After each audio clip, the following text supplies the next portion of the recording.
Olá, galera do meu coração, vamos a uma super aula para você, divisão regional do Brasil. Vamos falar um pouquinho sobre o Brasil. Primeiro, o Brasil é o quinto país em extensão do mundo. Tem mais de 8,5 milhões de quilômetros quadrados. Então o Brasil, além de ser um país continental, com uma grande extensão, é um país muito populoso. Lembra da nossa aula lá de demografia? Então o Brasil é um país populoso, não é um país povoado, sabe disso? Então, tem aí a maior população da América Latina, a segunda maior da América, só perto dos Estados Unidos. E por ter essa grande população, esse grande território, obviamente que regionalizar fica muito mais fácil de administrar um país continental. Então nós vamos aqui para as classificações aí que aparecem no vestibular Enem. A primeira, mais famosa, do IBGE. E a segunda, em complexos regionais, também chamada de classificação, divisão geoeconômica. Vamos lá acertar para você. Começamos com a divisão do IBGE, que é a mais famosa, que mais aparece nos vestibulares. Primeiro, entender que o IBGE é o Instituto Brasileiro de Geografia e Estatística, foi criado na década de 30 no governo de Getúlio Vargas. E o objetivo, obviamente, é fazer pesquisas aí através dos censos demográficos, através de estudos aí econômicos, para poder daí ver os problemas do Brasil, ver as questões aí que são homogêneas, para poder, obviamente, dividir isso em regiões. Esse é o objetivo. E depois vai quantificar, para depois qualificar e assim direcionar os investimentos. É assim que é feito através do IBGE. Então, a divisão do IBGE, vamos fazer aqui um comparativo para você. IBGE, ela vai dividir o Brasil em 5 regiões. E quais são os aspectos dessa divisão? Ela vai dividir pelos aspectos políticos. O que seria isso, Marcelo? O limite dos estados. Então é um aspecto político. Ela vai dividir nos aspectos naturais, tá? Como assim físico? Quando eu falar Nordeste, tu sabe ali que tem a característica do clima semiárido, algumas características em comum. Quando eu falo Norte, a floresta amazônica que chama a atenção. Não quer dizer que tudo é floresta amazônica e nem que tudo é lá sertão, caatinga. Mas é o que chama a atenção pelos aspectos físicos que ajudam a dividir. Ou então o limite ali de um rio entre um estado e outro que acaba englobando e facilitando a divisão da região.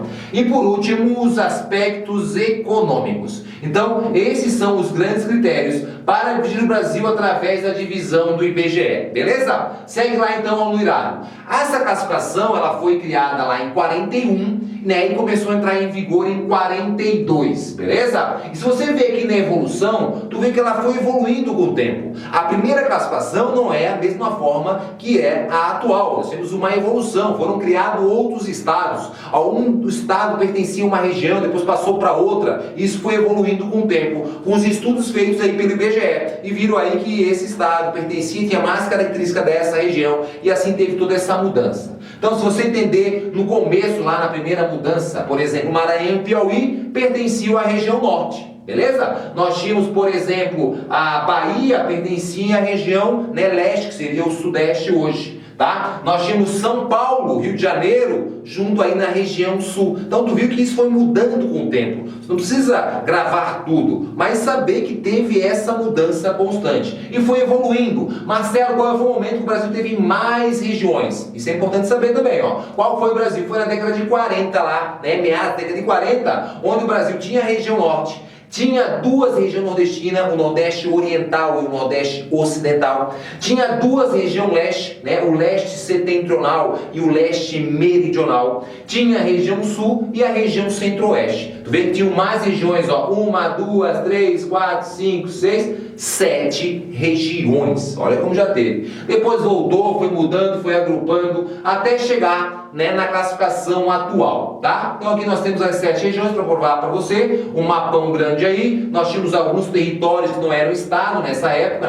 nós botamos em 45 para você. Por exemplo, aqui no oeste de Santa Catarina e do Paraná, nós tínhamos o território de Iguaçu, lá onde é hoje, lá onde parte do Mato Grosso do Sul, o território de Ponta Porã. Nós temos aí lá Rondônia, o território de Guaporé, Então nós temos aí Roraima, o território de Rio Branco, o Amapá, o território do Amapá, que eram territórios. Beleza? Continuando aí para você evoluir com a gente, ver toda essa formação que foi durante o tempo aí se transformando, tá, aluno? Aí década de 50, já mais mudanças. Década de 50, tá? Nós temos aí, por exemplo, foi extinto alguns territórios. O território de Ponta Porã, o território de Iguaçu, Iguaçu aí, né, eles foram extintos e os estados lá do Maranhão, do Piauí, passam a ingressar para a região nordestina. Então tu vê que a evolução é constante, beleza? Aí segue lá, Marcelo, então. Aí já tem aqui a formação bonitinha para você. O norte é mais parecido que hoje, não é a mesma formação, porque nós não temos aqui o Tocantins ainda, né? Mas nós temos o nordeste mais parecido, também não é a mesma formação, porque a Bahia, né, e o Sergipe estavam pertencendo à região leste na década de 50, tá? E o São Paulo pertencia à região sul. Segue lá, galera irada. Década de 60, mais transformações aí para você, tá? Então na década de 60 nós temos aí algo bem importante. O que é importante, Marcelo? Nós temos aí a mudança da capital do Brasil, que sai do Rio de Janeiro e dentro de Goiás eles fazem lá o Distrito Federal. Então a mudança mais importante aqui é, claro, a mudança do Distrito Federal indo lá para dentro do Brasil, o objetivo de interiorizar o Brasil, centralizar a capital e também por ser mais segura aí para a defesa, beleza? Então isso tudo aí é mudado lá no governo de JK, década de 50 para década de 60 esse processo, tá? Continua, década de 70, beleza? Década de 70 aí nós temos,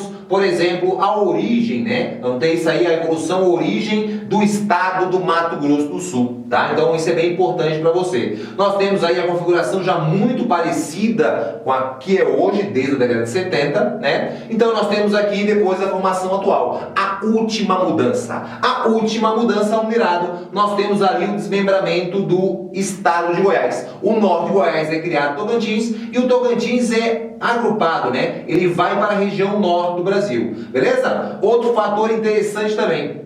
Na década de 80 nós temos ali, né, a criação, alguns territórios deixam de existir, né, os últimos territórios. Então é criado o estado de Roraima, é criado no começo da década de 80 Rondônia, o Amapá também, e o Fernando Noronha, né, ele passa daí sim a ser anexado a Pernambuco, alunirado, beleza? Então tu vê as mudanças aí e a formação atual, que agora nós vamos aprofundar para você. Até agora nós contamos essa evolução. Vamos lá seguir comigo. Então nós vamos começar primeiro para você pela região norte do Brasil. A região norte do Brasil, quando eu falar, eu vou fazer um esqueminha aqui para você memorizar, tá? A região norte do Brasil, ela é a maior região em extensão do Brasil, tá? Ela tem os dois maiores estados, que é o Amazonas e o Pará.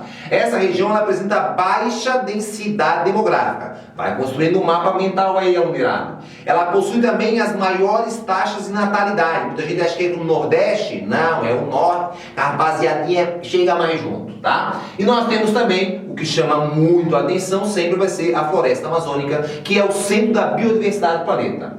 A economia da região norte é baseada principalmente no extrativismo mineral, carajás, uma grande reserva, animal, a pesca, principalmente no Pará, e também o vegetal. Aí nós temos a madeira, o látex, a castanha, dentre outros produtos. Caracterização física, clima equatorial principal, vegetação floresta amazônica, tá? Nós temos a bacia hidrográfica principal, a bacia amazônica e, claro, o relevo formado principalmente por planícies e depressões, que é o que predomina na região norte do Brasil. Vamos mudar? Vamos lá. Aqui mostrando os estados para vocês, né? Mostrando toda a região. Então nós temos 7 estados: Tocantins, Pará, Amapá, Roraima, Amazonas, Rondônia e o Acre. Os 7 estados aí, beleza? Nordeste. Nordeste não dá para falar para você uma característica igual, homogênea, porque o Nordeste é bem diferenciado. Então a gente tem que gravar para o vestibular que apresenta graves problemas relacionados à seca e estiagem. Isso chama muita atenção para um vestibular. Vai cercar, né? Tem a situação socioeconômica precária. Nós temos ali cidades com baixo IDH, não temos estados, mas temos cidades, né? Nós temos também 4 sub-regiões. Se você olhar o Nordeste aqui para você fazendo um perfil, né? Nós temos aqui toda a primeira área que é chamada Zona da Mata, a segunda área que é chamada Agreste, a terceira área que é chamada Sertão e a quarta área que é chamada Meio Norte, cada uma com uma característica física e econômica diferente. Aí você vai aonde? Na nossa aula do Nordeste e aprofundar bem isso, que não dá pra gente aprofundar aqui nessa aula, vai ficar muita coisa demais, Marcelo. Segue lá. Projeto polêmico, a transposição de São Francisco, também teremos uma aula de atualidades para você ver aí, bem bacana, tá? E também um projeto aí que é bem importante, que tá engavetado, para construir usinas termonucleares na bacia do São Francisco, beleza? Estados, região com mais estado, 9 estados, grande poder político aí. Então nós temos Maranhão, Piauí, Ceará, Rio Grande do Norte, Paraíba, Pernambuco, né? Alagoas, Sergipe e a Bahia, tá? 9 estados do Brasil. Aqui as regiões para vocês, as sub-regiões, estão a Zona da Mata, o Agreste, o Sertão, que é a maior área, e a região meio-norte do Brasil, tá? Isso aí você vai aprofundar na nossa aula do Nordeste. Centro-Oeste. O Centro-Oeste, chamado de São Vestibular primeiro, tá? É a região que tem menos habitantes, é a menos populosa do Brasil. Aí é a região, né, que tem uma grande expansão através da agropecuária, tá? Então isso é importante também saber. E ela é marcada, na parte física, pelo Cerrado e pelo Pantanal, que chama atenção aí o Cerrado por ser um hotspot, que é um dos biomas ameaçados aí do mundo, né, classificado, e o Pantanal por ter uma grande biodiversidade e ser a maior planície alagada do mundo. Economia principal, baseado em soja, gado e açúcar muito forte. E a parte física, clima tropical semiárido, vegetação cerrado, bacia do Paraná, Paraguai e Amazônica, pegam bem essa região, e o relevo formado por planalto tipo Chapadas, beleza? Segue lá o mirado, os estados, Mato Grosso do Sul, Goiás e, claro, o Distrito Federal, a capital, contém Brasília. Só gente boa. Vamos lá. Continuando a unidade do Sudeste do Brasil. Falei, Sudeste é o coração do Brasil. Mas por que coração? É a região que mais habitantes tem. É a região que tem as principais metrópoles do Brasil. É a região mais industrializada. Contribui mais com o PIB, né? A maior parte do PIB do Brasil vem da região Sudeste. Região com maior comércio.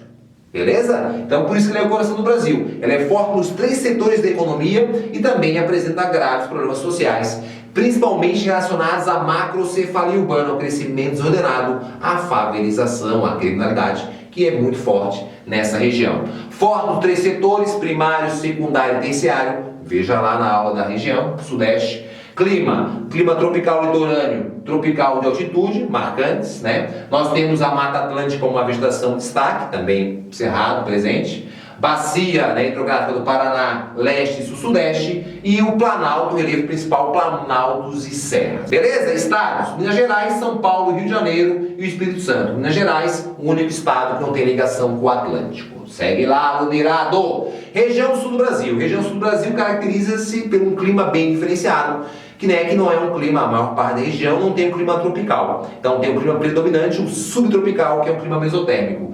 Região com uma agricultura bem diversificada, desenvolvida, é conhecido como celeiro agrícola do Brasil pela variedade, grande produtor de grãos, né, o maior produtor de milho, né, entre os maiores de soja, uma grande pecuária, né, maior produção de aves e suínos do Brasil, o rebanho de melhor qualidade do Brasil, apontado no modo geral de corte, obviamente, não leiteiro, mas para você entender, grande produção de ovinos, é uma região bem desenvolvida. É a segunda região mais industrializada do Brasil, né? Também tem uma região que marca pela grande migração europeia, principalmente alemães e italianos, tá? E tem os melhores indicadores sociais do Brasil a nível de região. Forte nos 3 setores da economia, clima marcante, o subtropical, vegetação, Mata Atlântica, Araucária e Campos, chama a atenção, e a bacia do Paraná, Uruguai e sul-sudeste. O relevo formado por planalto, né, planaltos e serras aí, beleza? Essa aqui é a região sul para você. Tranquilo? Estados, Paraná, Santa Catarina, Rio Grande do Sul. Continuando a unidade, revisoca irada para você. Falei Nordeste, piores indicadores sociais, e hoje é a região que mais cresce no Brasil, dividida em 4 sub-regiões. Falei Norte, região maior em extensão, porém com menor densidade demográfica, tá? Economia baseada no extrativismo. Região Centro-Oeste, né? Ela tem 3 estados, uma economia baseada na agropecuária, somente soja e bovinos, e aonde fica a sede administrativa do Brasil. Falei Sudeste, 4 estados, é o coração do Brasil. Maior PIB, maior população, né? Maior número ali de indústrias e comércios do Brasil. Região Sul, 3 estados, né? Os melhores indicadores sociais, forte colonização europeia, o clima subtropical e uma economia diversificada. Marcelo, é muita coisa. Vamos firme e forte, hein? Tá? Aqui a revisoca básica, né? Projeto polêmico, atualidades para você. Novos estados do Brasil. Então tá na câmera aí vários projetos. Então nós temos inúmeros projetos, como você pode ver aqui no mapa, de estados aí querendo separar. De todos esses projetos, apenas um foi votado e perdeu o plebiscito e não foram criados, né? Não foi feito o desmembramento do Pará. Então tinha um projeto para criar parte no Tapajós, 58% do território, né? Mais 25% do território viraria o estado do Carajás e 17% viraria o estado do Pará. Foi no dia 11 de dezembro de 2001 e perdeu. Então não teve o desmembramento. Nesse desmembramento, obviamente, teriam aspectos positivos e negativos. Você tem que saber e ter subsídios para isso. Negativo, Marcelo, né? Onerar o custo aí do Estado. Por quê? Porque teria, né, mais um governador para cada um, mais uma quantidade carrada de deputado. Então, todas as regalias que ele tem, toda a estrutura administrativa. Então, isso aí é um fator negativo.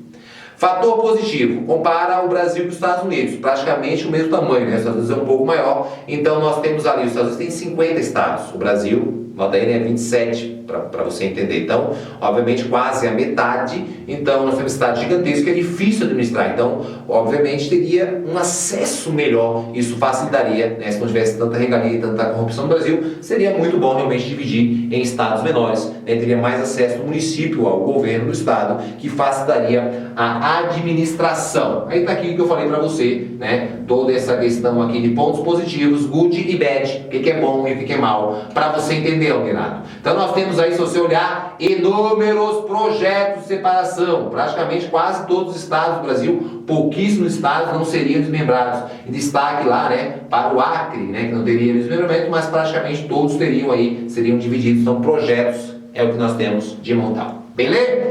Agora a geoeconômica, vem aqui para o quadro novamente. Falei de IBGE, por que eu estou fazendo esse esqueminha aqui para ti, Almirado? Eu estou fazendo porque cai isso, tá? Cai isso no vestibular, comparando os dois, e você tem que entender e diferenciar. Isso aqui vai ficar na sua memória.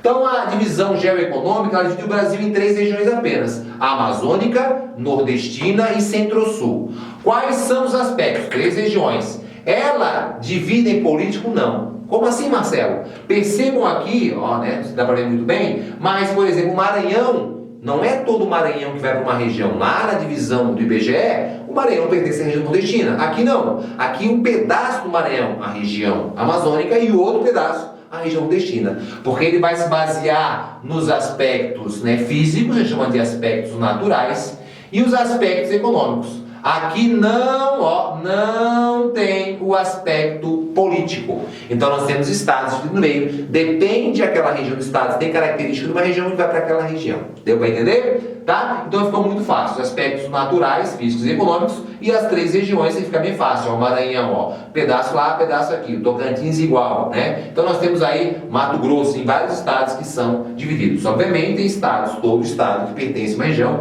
grande parte do norte, né? Do sul, toda a região sul pertence à região centro-sul do Brasil e assim por diante. Região amazônica, revisando para você fechar, um espaço gigantesco, né? 5 milhões de quilômetros quadrados, 60% do território nacional, tá? Então nós temos 7%, né, da população brasileira, que é uma região pouco, né, populosa e pouco povoada. Então nós temos grande extensão de rios navegáveis, rios de planície muito aproveitado para navegação, e o clima equatorial quente e úmido é o que chama a atenção, beleza? Aqui algumas imagens para você, desmatamento, né, o processo de desertificação, o potencial da biodiversidade na navegação da região e, obviamente, grande parte da população indígena também do Brasil, né, está aqui na região norte. Vamos lá, Nordeste. Então nós temos aí 18% do Brasil, 1,5 milhões de quilômetros quadrados, tá? 18% do Brasil. Tem 30% da população brasileira, uma região, né, bem ocupada já. Então nessa região a gente tem que saber que não é apenas a questão de problema, não é apenas uma região problema, tem grande potencial, tá? Então nós temos ali frutas de altíssima qualidade, um turismo com potencial o ano inteiro, né? Uma região que recebe muitas indústrias, então também chama atenção isso para o Nordeste, beleza? Tá, o clima também, né? O clima onde é o único clima que repulsa a população, que é um clima, né, de uma região, uma área anecúmena, que é uma área de difícil habitação, que é o sertão nordestino e parte do Agreste. Algumas imagens mostrando toda a região seca da Caatinga, lembrando que a Caatinga é o único bioma do Brasil, o potencial turismo e o crescimento econômico aqui mostrando, né, gerando uma grande migração de retorno para o Nordeste.